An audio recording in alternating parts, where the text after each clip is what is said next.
Paul Sartre gave two words full of energy and second, zero energy. What is the difference between these two words? एक શક્તિ, ઉર્જા, ચૈતન્ય જે આપણે બધા છીએ, શક્તિનો પુંજ છીએ, શક્તિનો ખજાનો છીએ આપણે લોકો. We are blessed. We are rightly donated by Super Paramatma. ચૈતન્ય, ઉર્જા નો ફુવારો આપણી અંદર છે. એક, full of energy. And second, zero energy. વર્ષોથી કેટલીક શિલાઓ, કેટલાક પથ્થરો જોડાઈ ગયા, પહાડ બની ગયા, બસ ત્યાં જ છે. એ કશું કરી નથી શકતા. પથ્થર જોડીને બનેલો પર્વત, કુતુબ મિનાર, તાજમહેલ, આ ઝીરો એનર્જી છે. પોતાની મરજીથી હવે કશું નહીં કરી શકે.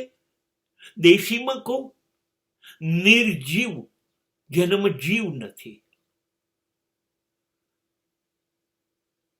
અને સજીવ જે આપણે છીએ, ઉર્જાથી ભરેલા, અને પેલાની અંદર ઉર્જા શૂન્યતા છે, ગતિશીલ નથી.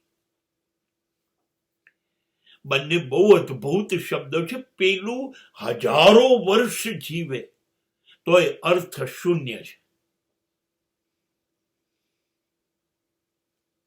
એક શિલા સમુદ્ર કિનારા ઉપર 500 વર્ષ પડી રહે કે પર્વત પર, અર્થ શૂન્ય છે. ઉર્જા નકામી ગઈ. એમાંથી કોઈ પરિવર્તન કે સમાજને ઉપયોગી કશું બન્યું નહીં. અને એક ઉર્જા દરેક વ્યક્તિની અંદર જીવતી છે, અને એ જીવવું પરિણામ લાવવા માંગશે એવું લાવી શકશે.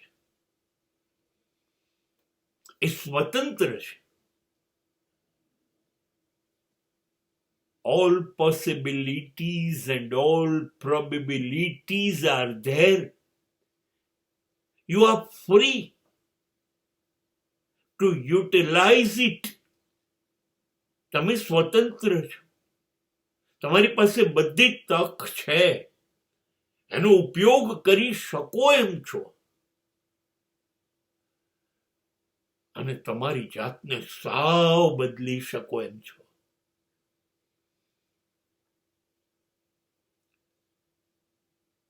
તમે જ વિવેકાનંદ છો, શંકરાચાર્ય છો, વર્ધમાનમાંથી બનેલા મહાવીર અને ગૌતમમાંથી બનેલા બુદ્ધ છો. 2-5 હજાર વર્ષ જૂનું ના જવું હોય તો મોહનદાસ કરમચંદમાંથી બનેલા મહાત્મા ગાંધી છો. સક્રિય ઉર્જા તમારામાંથી જ તમને નરમાંથી નારાયણ બનાવે છે. હવે તમારે ન બનવું હોય તો તમે પણ ગોઠવાઈ જાઓ. દરિયા કિનારે પડી રહેલી કોઈ ઉર્જા શૂન્ય શિલા બની જાઓ.